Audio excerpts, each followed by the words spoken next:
Хэрээд овогт мөнхөөгийн төрөвсөн бие хаан төрөвөө дуртгал ном. Нутгаасаа гараад 30 гаруй жил болжээ. Унган нутаг минь сэтгэлд тодорч, тунгалаг уст зөөлөн гол буй биеэр минь чимээгүй жирэлзэн урсна. Голынхоо зөөлөн урсгалыг сэтгэлдээ мэдрэхтэй, тарих уюунд хадагдаж үлдсэн дурсамжийн утас хөвөрдөж суух үе зүрх минь догдлон цохилном. Зөөлөн гол сумын Энгэр булаг гацаанд би баг сургуулийн 4-р анги хүртэл суралцаж байгаад 1981 оны намар 11 настай сумын сургуулийн 5-р онд дэвшиж дотуур байранд суух болж үлээ. 2-7 хоноод гэртээ харна. Сургуулийн дүрм тийм л байлаа. Гэсэн ч би бол аргалж байгаад элдэв шалтак олж байгаад багшаас чөлөө гуйгаад гариг болгон харьчихдаг байсансан. 1982 оны 7 сард бүх орны дунд сургуульд сурагч элсүүлэх шалгалтанд тэнцэж Шилэнгол аймгийн Монгол дунд сургуульд орж 1988 он хүртэл Шилэн хотод 6 жил суужээ. 1988 оны 7 дугаар сард ихтэй сургуулийн элсэлтийн шалгалт сайн өгч төвийн үндэстний дээд сургуульд элсэж Бээжин хотод ирвэ. Хуруу таран тоолоход дээд нийслэлийн нүүдэлчин хүү би Дайд хотод суурьшаад 33 жилийн нүрийг үзэж, унсан нутгаасаа мордож алсын зам хөөснөөс хойш 39 жилийг үджээ. Гэсэн хэдий ч нутгийн минь дов толгод хүндий цайдам, хоромхон ч мартагдаагүй. Толт зүрхний чандад тодхон байлаа. Бөмбөрч өссөн элсэн манх, зүлэг ширэг, бур салхи, бум балтан нар, агаар нариухан, хуран цэнгэг нутаг ус минь түүний зэрэгцээ хүн байхын утга учир, ёс журмыг заасан өвөг дээдэс, даган мөрдөх ёс уламжлал нь, хүү наддаа насан туршид эрчим эрчис, сэтгэлийн тэнхээ өгсөн билээ. Буруу хазгайд нүд хурц, яс бустай үл эвлэрэх төв суртахун, ядар доройг үл дээрлэх тийм хүнлэг чанарыг ахуй бийд минь суулгаж давтсны тань хариуд. Баяр хөөрт омойтохгүй, зовлон бэрхэд халирахгүй эр болжээ их нутаг минь. 1970 оны бэлгийн 2 дугаар сарын 15-ны өдөр Шилэнгол аймгийн Шулган хөх хошууны баруун зах зөөлөн гол нэгдлийн Энгэр булаг гацааны манхан ус хэмээх газар би төржээ. Намайг төрүүлэх гэж ээж минь их зүдэрч олон хоногор өвдсөн юм гэдэг. Ингэж байхад хөдөөгийн нэгэн алтан гартай эмч ээж бит хоёрыг исэн инх 2 яс салгаж амьдрал хайрлжээ. Би 4-5 хүрч хүн таних болоход тэр эмч хашин саарал морио унсаар манайд байнга ирнэ. Ирэх болгондоо эхийнхээ амийг авч явхаа шахсан энэ мүү хүү ийм том болчих гэж. Цаг хугацаач урсах юм да гэж хэлэх нь аман уншлах шиг байдагсан. Төвний ингэж хэлхийг зөв буруу нь хамаагүй. Ээж минь бие таллаж, амиа хувааж байж намайг төрүүлсэн нь үнэн билээ. Намайг төрүүлээд ээжийн минь хөлд урхаг гүн суужээ. Намайг мэдээ орсон цагаас л ээж байнга л хөлөө эмчлүүлнэ гэж хөдөөгийн эмчээр хуурай зүү хатгуулахаас ахуулаад хошууны эмнэлэг хүртэл байнга явдаг байсан. Гэсэн ч бүр мөсөн засал авч идэгсэнгүй. Насан илтлээ хөл нь өвдөж тэр эмгэг зовлонгоос гарч чадаагүй юм да ээж минь. Ээж төрхийн хүндрэлээс олж би ээж таахаа болоод хүний гарт хөхний сүн тадарчээ.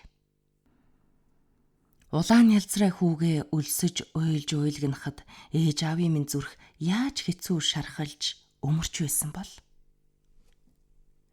Ээж минь өөрөө хэвтэрт орсон нялххүү нүлбэрх шахаж байтал баруун тарианы ван овогт тариачин хятад намайг өргөж авах гэж манайхыг зорж иржээ.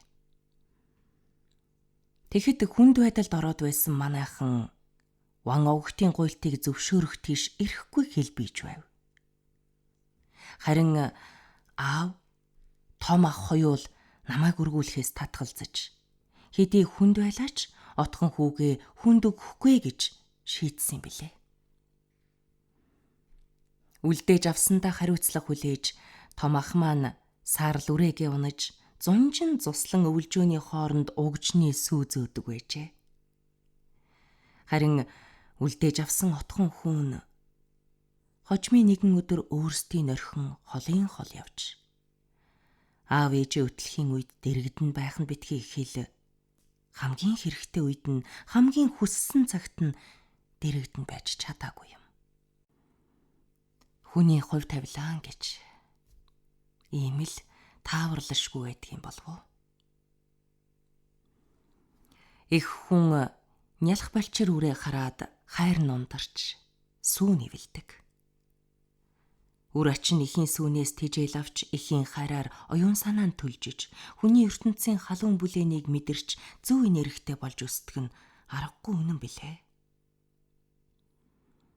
Нэлээд хоногийн дараа ээжийн хүүхэнд сүү орж ингээд би үнэний сүүнээс салж ачид ихийн ангир шаргал сүүнд ороод 5 нас хүртлэх хөгжээ. Бяруу шиг түнтэйсэн хар юм давхиж орж ирээд хурууд нохож байсан ээжээ татаж суулгаад зогсоогоороо хэд сорчхоод гараад гүйчихдэг байсан гэж намайг бүр том болсон хойно авгадаа маань намайг шоолж ичээдэг гисэн. Аавын ахыг бид авгадаа гэж авгаалдаг байсан юм. Сүүлд их бэргэн манад шинэ бэр болж ирэхдээ л би түүнээс ичээд ээжийн сүүнээс салсан юм гэдэг.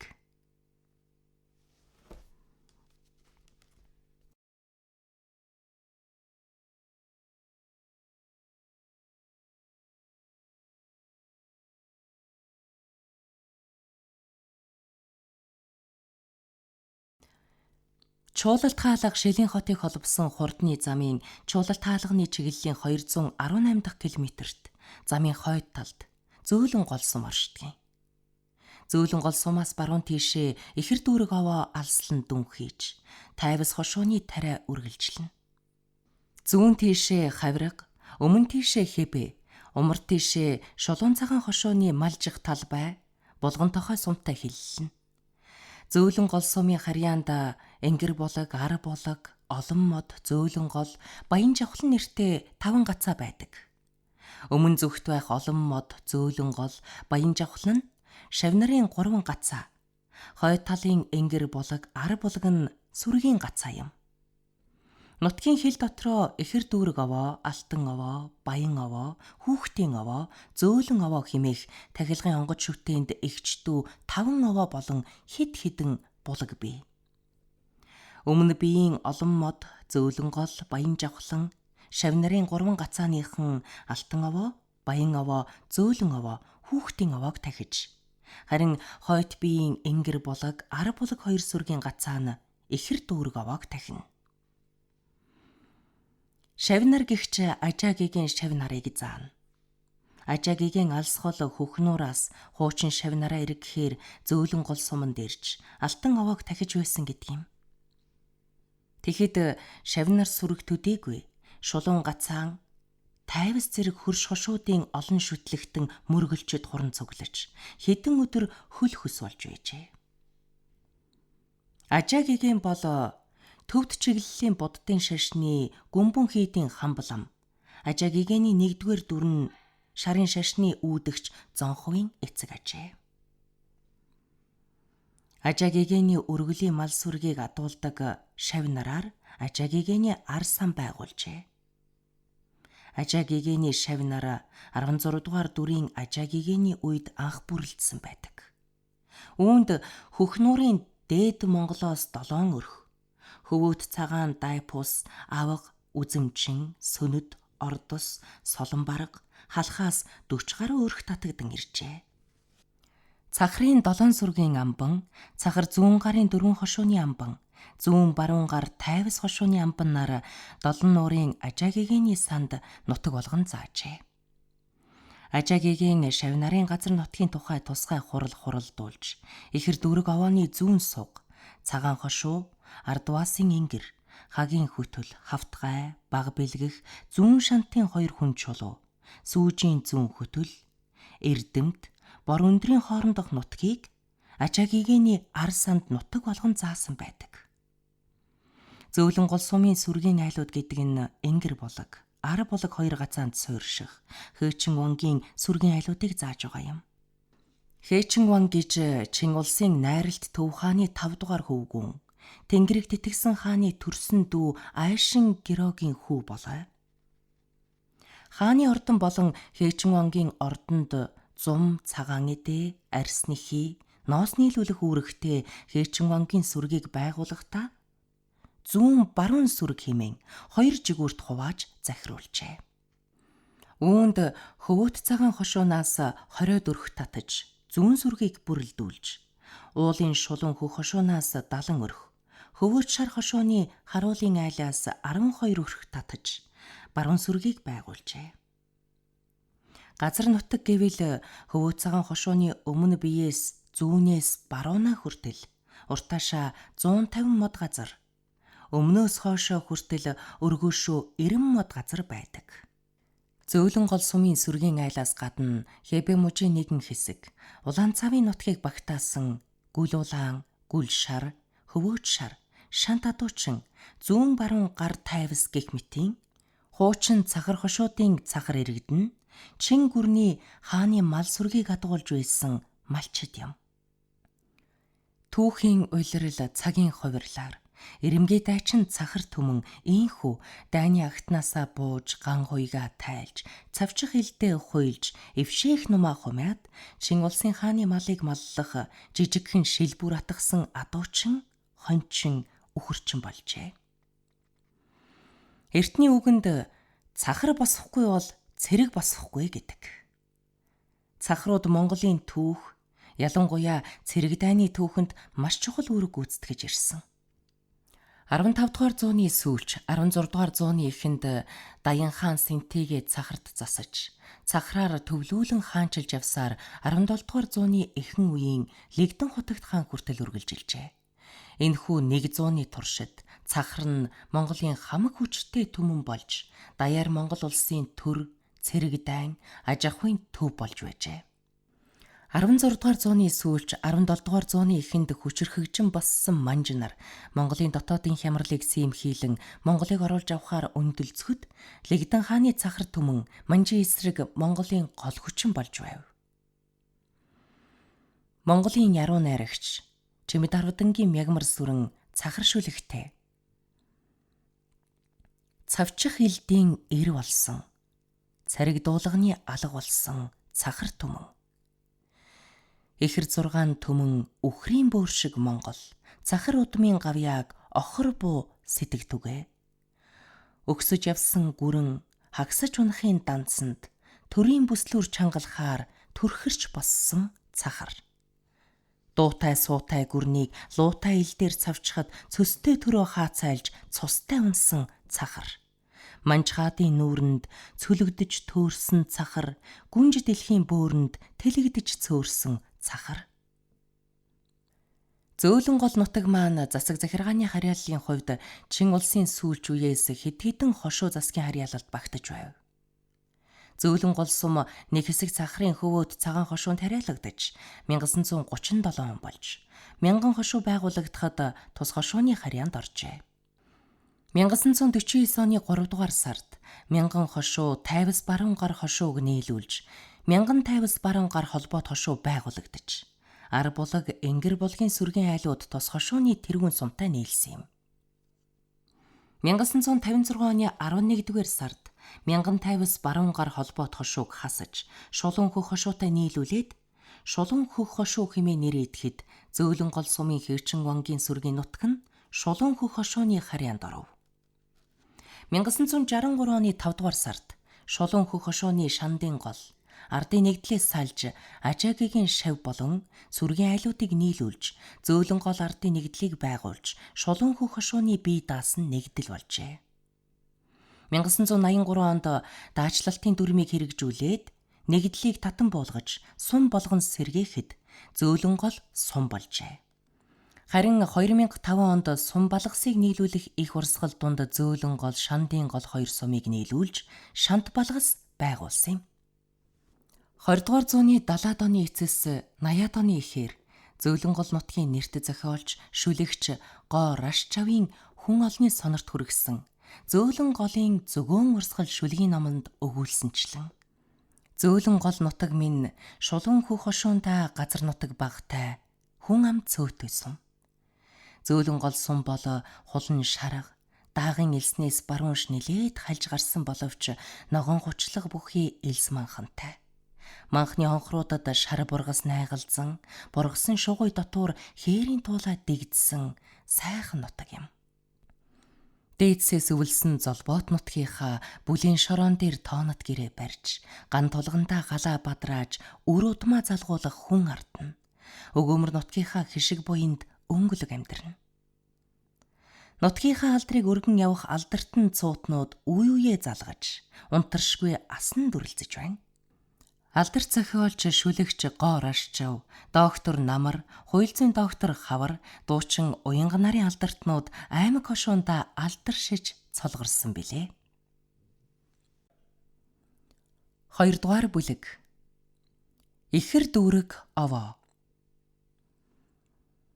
Ихэр дүүрэг овоо Энгэр булаг гацааны баруун өмнө бийд шулуун хөх хошуу болон тайвас хошууг зааглан оршдог ихэр дүүрэг овоог нутгийнхан өндөр богд хэмээн хүндэтгэн цээрлэж дуудана.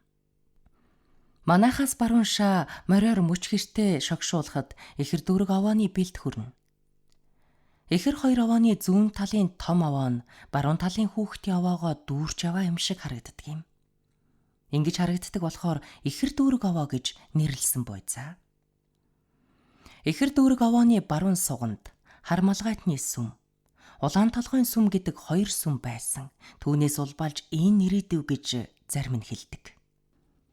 Энэ хоёр сүм аль хэдвэн ор тас арилж өдгөө хятад тариачдын нэрлдэг Хуйшаммо хэмээх газрын нэр төдий болж үлджээ. Энгэр булаг, ар булаг гацааны уугуул суугуулын ихэнх нь цахрын өртөөний айлуудын үр хойчос гэдэг. Өртөөний айлууд тариалан шахагдан бэлчээр нутгаа алдаад умар тийш нүүж энэ нутагт ирсэн хойноо ихэр дүүрэг овоогоо нутагтаа залсан гих мэрсэр мэдээ бий. Энэ нь аливын явдал гэдэгт хариулт болох баттай мэдээ сурулж одоохондоо олдоогүй байна. Ихэр дүүрэг овоо бол сүрэг нутгийн бэлэг тэмдэг сүлд хиймэр юм.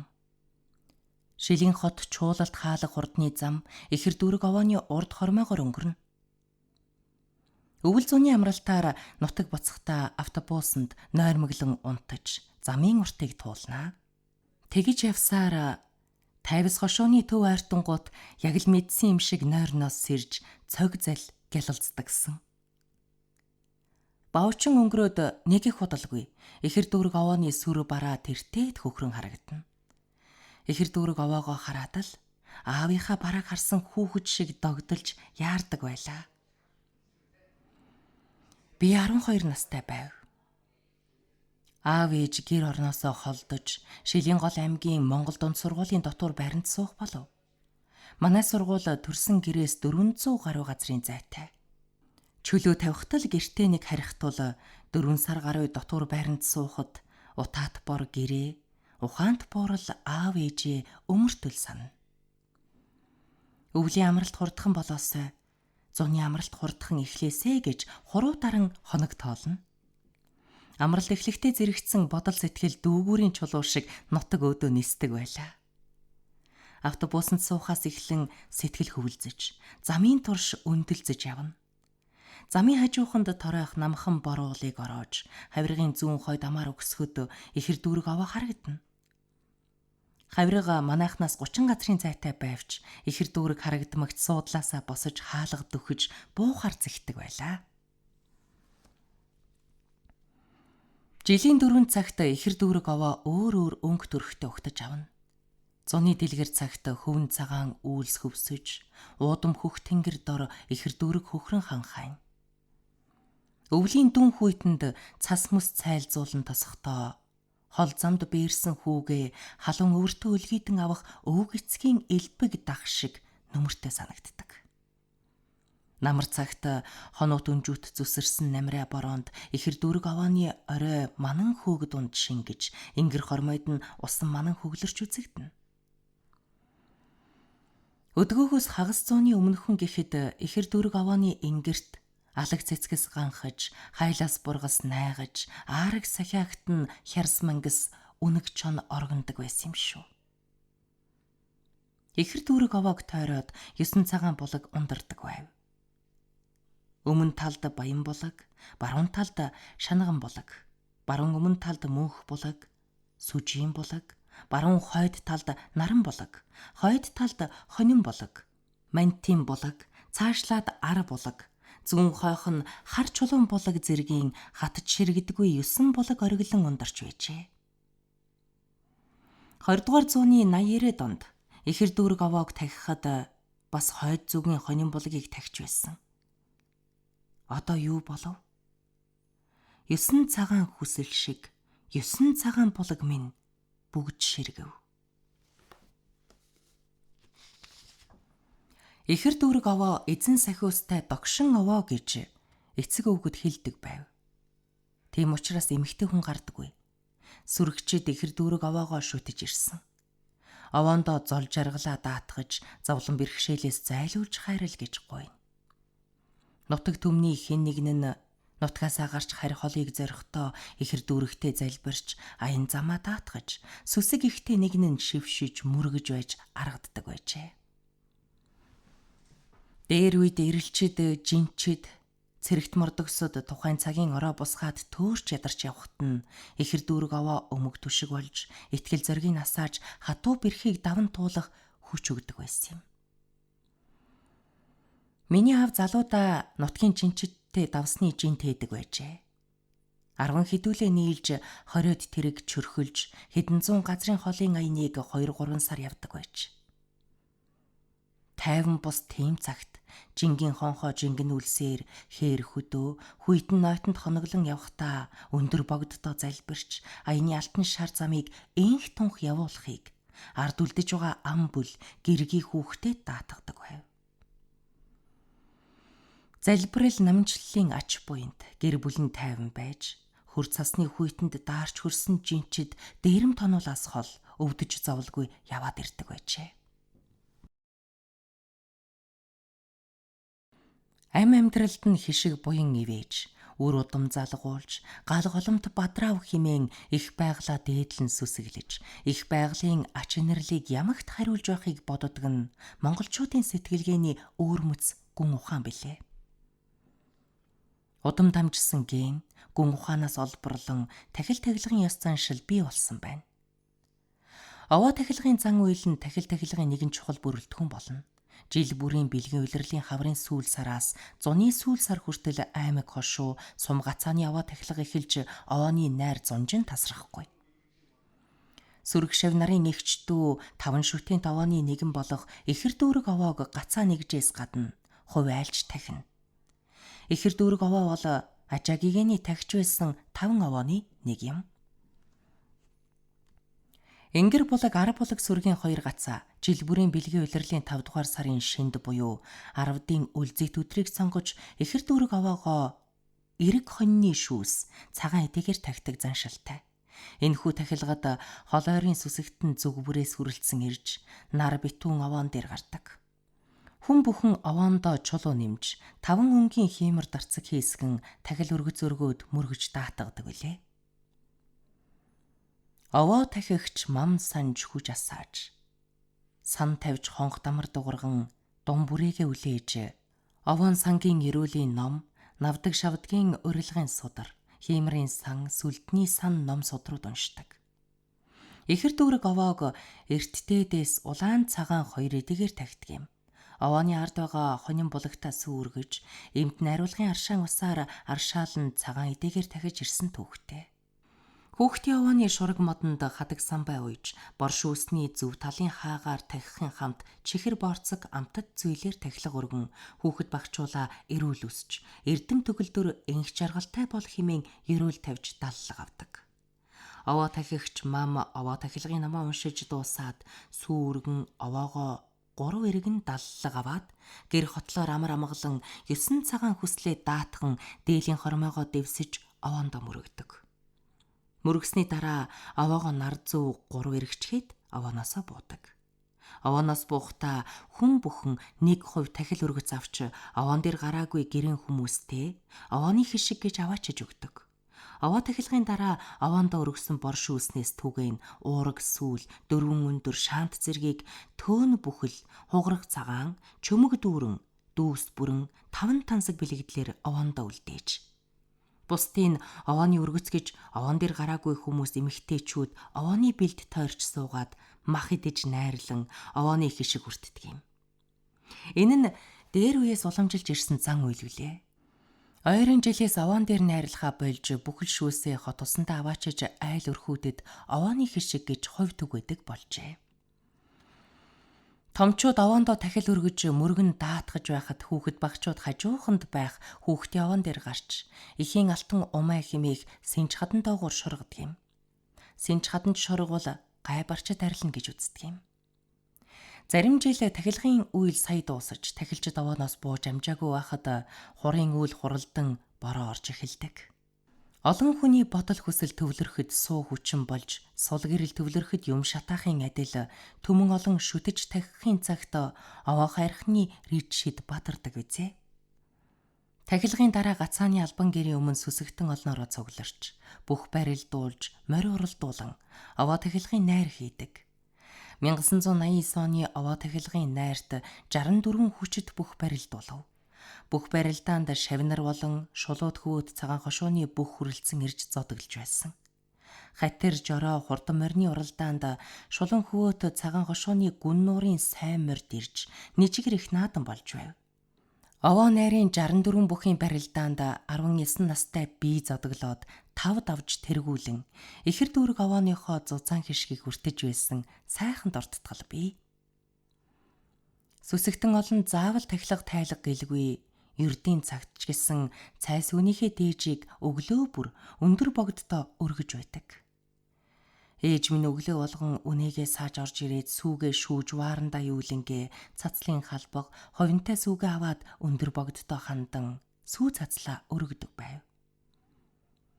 Ээжийн сүжгийг эгч минь уламжилж аваад өглөө бүр цайс үнийхээ дээжийг өндөр богд навдаг шавдагтаа өргөж байдагсан.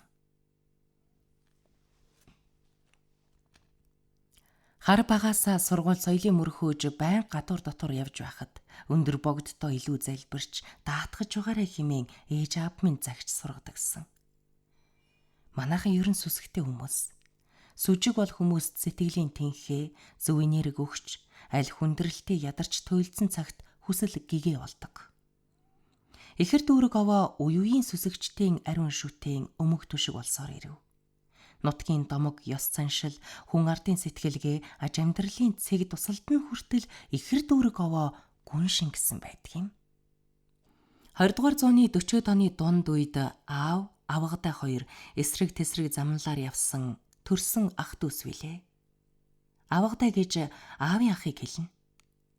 Аав хятадын ардын чөлөөлөх армийн цэрэг, авгатай гоминдааны армид байсан аж. Аав цагаан богдын цэрэгт явж хавиргыг чөлөөлөх зэрэг их баг тулаанд тулалдаж байхад авгатай гоминдааны цэрэгт суман дарах тушаалтай тавтай богод хаваар байлдаж явжээ. Авгатай маань сүжиг ихтэй хүн байв. Хүүхэд байхад бидэнд олон сайхан домог түүх ярьж өгдөг байж билээ. Ихэр дүүрэг овоо сувраг хооронд шогшдог сагсгар сүултээ улаан үнэгний тухай, шанш модны тухай олон сайхан домог уучлнаа. Бид таг дуугүй болж авгадан ярихыг амтрахын сонсож нэгийг яриад дуусахад ахаад нэгийг гэж хүсдэг байв. Нэг удаа авгатай өөрийн түүхийг ярив. Залуу цамдан насандаа гоминдааны цэрэгт дайтаж явх үед гэр орноо санахаас илүү өлсөж зүдэрхийг үзэж явжээ. Эд залуу нас өлсөж үлбүрхийн хэцүүг давж туулах гэж бэрх учир нутаг буцах санаа сэмхэн цээжнээс нь ургаж гин. Тэгээд нэг өдөр бүрий тасрахын алдад авгатай даргалж явдаг 10-аад хүнтэйгээ хэд хэдэн хөтөлгөө мартай дарга ноёндоо хэлж мэдэгдэлгүй нутгаа тэмцэж гин. Богтоос яваад нутгийн бараа харах хүртэл 1000 гаруй газар. Ийм холын аяныг морьтой туулах хялбар биш. Ядж байхад хүн амтнаас зайлж, зугтаж яваа хүний хувьд хэр зэргийн бэрхшээл болох нь ойлгомжтой. Авгатай цэргүүдтэйгээ шөнийн харанхуйд хүлгийн хурдныг мэднэн замын уртыг товчилж, өдөр уулын суг жалганд нуугдж, биеэ амрааж, морьныхоо нурууг амраадаг байжээ. Даарч үлсэх нэг зовлон, араас нэхэх цэрэг бас нэг зовлон. Хүнд байдалд орсон авгатай эхэр дүүрэг овоондоо өглөө өдөршгүй сүсгэлэн залбирч яв. Өглөө наран ургаж уулын жалганд орохдоо хүнд битгий харагдуулаач, салхи бороог зайлуулаач гэж залбирч, үдэш жалганаас гарахдаа хүч ухаан хайрлаач, нутгийг минь заагаач гэж даатгадаг байжээ. Сүсэг залбирлын эрхээр авгатай нь өндөр богдынхоо ивэлд багтаж, алс харийн нутгаас гэр орондоо эсэн мэд хүрээд ирсэн гэж хэлээд эхэр дүүрэг овоогоо сүсэглэж дээдлэхийг бидэнд захиж заадаг байлаа. Оргож боссон авгатай гэртээ ирснээс 2 өдрийн дараа хөтөлгөө морьтой нэхэл цэргүүд уян дээр буухад эмэг их маань толгойлж яваа ахлагчид нэг бүдүүн шар амлаад хүүгээ минь давч үлдсэн юм гэдэг. Холыг харах болсон цагаас эхэр дүүрэг овооны сүр бараа гарч орохын тоолонд харцсанд байнга байдаг. Морьтой тэрэгтэй хойгор урдуур өнгөрөхдөө тэр өндөрт сүглийнх ноён оргилд нь сүрдэн биширч өөрийн өчүүхэн жижиг гэдгээ үнэн голоосоо мэдэрч явлаа. Эхэр дүүргийн ноён оргилд гарах гэсэн балчир багын хүсэл маань 16 настай тэр жилийн 100 эхэр дүүрэг овоог сэргээж тахихад биелсэн юм. Сэргээх тахилгын өмнөх үдэш хүлээх хүсэх урвж хөрвөөд нойргүй баахан тэлчлэв. Өөрийн үнэгэн харанхуйд босч аавтайгаа овоо чиглэн мордлоо. Биднийг овооны бэлд морио уяад дээшээ мацаад гарахад Дэнжин маам хідвэн овоон дээрээ гарчихсан. Арц хүжээ уугуулад ном судраа зэхэж байлаа. Овоон дээрээс холыг бараалахад ёстой хараа багтамгүй ууж юм билээ. Зүүн хойшоо өвөөгийн нутаг лувсан гин хот, бүр цаашаа ээжийн төрхөн бошоодай. Шулуун цагаан хошууны булгам тохой, зүүн урагшаа баян жавхлангийн орд зах. Олон модны цуслан, их баг бэлгэх, алган дээр тавьсан шиг илхэн харагдаж байв. Үхэр тэргээр нааш цааш бүтэн өдөр явуулдаг хавирга сумын төв энүүхэн дор харагдана. Дээш харахад үйлс ойрхон, доош харахад тэр дор засмал зам нийтгсэн утас шиг нарийнхан, замаар давхах машин тэрэг хорхой шиг жижигхэн. Жирийн цагт өндөр харагддаг бор толгой, замын толгой хоёр эхэр дүүргийн оройгоос дов төдий үзэгдэнэ. Хэдий зуны халуун байсан ч эхэр дүүргийн оройд салхи сэрчигнэн сэрүү татаж байв. Арсгар барсгархан ургаа хадад дээр махчин шувууны сангас цайрч жигүүртний өдөө өрвөлөг хийсэн. Толгой дээрээ улаан санчигтай могой эхэр дүүргийн оройд бие гэлцдэг юм.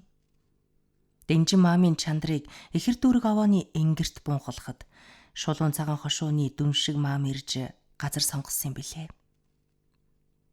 Мөн тэр үед нэг явдал болжээ. Тэнд ойр амьдарч байсан нэгэн хятад насан эцэс болж үр хойчсон өвгнөө эхэр дүүргийн энгэрт нутаглуулах болоход гацааны зөвлөл нутгийн ард олон тахилгатай овооны энгэрт хүүр болж тавих цээртэй гэж хэлсэн боловч тэд зөрсөөр. Дэнжин ламыг оршуулж болж байгаа юм. Өөр хүмүүс болохгүй нь юу байгаа юм гэд тэнд оршуулжээ. Төд удалгүй тэдний мал адуу нь газрын гайд дайрагдах шиг тонгорч унаж үхээд байдаг болсон гэдэг. Айлын эзэн сандрахтаа мэрэгч төлөгчөөр үзүүлэхэд овооны энгэрт тавьсан хүүрээ зайлуулж гүрэм дором хийлэг гэжээ. Түүнийг ёсчлон гүйцэтгсэнд мөнөөх айлын амьдрал хэвийн байдалтай орж гин. Энэ бол үнэн түүх юм шүү. Эхэр дүүрэг овоо нутгийн баруун захад сүндэрлэж, гай гамшиг, аюул зовлонгоос нутаг түмний хамгаалж байдаг үлээ. Үнэн цагаан алдарсан харанхуй өдрүүдэд эхэр дүүрэг овоо хичнээн олон хүний унтарсан итгэлийг асааж, ам зулбагстыг жалгандаа далдалж халуун амийг аварсан гэхв. Хорвоогийн хатууд хичнээн олон хүсэл зориг нь говьсон золгүй хүмүүсийн аз хиймрийг сэргээж, зам мөр зааж, гэрэл гэгээ өгч байлаа. Ихэр дүүрэг овоо минь. 2019 оны 10 дугаар сарын 4-ний өдөр манайхан үр удмаараа ихэр дүүрэг овоогоо зорилоо. Уулынхаа хойд хормойд машин дэргээ тавиад дээшээ явган мацхад сэрвэн хадан дээр шар ногоон хөрөн өнгийн хаг ургасан харагдана. Дээшээ өксөх тусам овоо их цулж сэрүү татаж эхэллээ. Нутаг ус маань үеийн үед хиймэр бадар тугай гэж бид овоондоо тахилаа өргөж мөрөглөө. Угсаа ястан маань төмөн үе гал мэт хөгжих болтугай гэж залбирлаа. Ихэр дүүрэг овоо маань үеийн үед шүтлэгтэн түмнээ эвэн хайрал гэж даатгалаа. Тэнгэр өнөө артаж холын бараа тод харагдахгүй байлаа. Шавнарын овоо, маймаа овоо, суврагын өндөр хайрхан, зүүн болон зүүн хойно унаар суунаг дунд бүрлдсэн. Авгадай маань ярддаг сувраг ихэр дүүргийн хооронд том сүлээ сагсалзуулан шогшдог улаан үнэг харагдахаа болж цаг үеийнхээ хамт арилан оджээ. Овооны хойд хормойгоор зүүнээс баруунаа, баруунаас зүүнээ хийжсэн үхэр тэрэгний зам бүдгэрчээ. Өв сургаж эдгэрч аньсан байна. 40 жилийн өмнө баруун тарианы хоршоог зорж энэ замаар тэрэгэн төлөлсөн авгадайн тарлан шар сүүл шарван залхуутай алхаж тэрэгэн дээр суусан хүүхдүүд цангинтал дуулалдан хөгжилдөж явдаг байлаа. Тэр гэгийн сайхан дурсамж харагдах шиг болов. Иргэн тойрны уул ус манх борлж, хот балгад мод төгөл үргэлжилж, тэдгээртээ хамаатай өнгөрсөн явдлуудад зураг мэт жирэлзэн өнгөрнө. Байгаль дэлхий янзаараа байтал зуурдын энхэн хорвоод зочин мэт ирсэн тэр сайхан хүмүүс хэдийн үгүй болжээ. Энэ мэтийг бодож өр сэмэрч хэсэг суугаад хэдүүл овооноос буухаар босов. Овооны хойд бил даган бууж явтал хүүхдийн овооны зүгээс хүүхдүүд гүйлдэн "Тэнд улаан цанчигтай могоо үзлээ" гэж ам уралд нь шаагилдав. Авгадан ярддаг хууч үлгэр домог биш үнэн байх нэ гэж бид хэд ярилцав. Тэртээ дээр элээ шувуу янцгаах сонсогдно. Өндөр газрын салхи зөөлөн хүүгэн эсгэрч байлаа. Хэрэг довогт мөнхөөгийн тойрвсон "Би хаан төрөвөө" дуртгал номны 2 дугаар бүлгийг сонслоо.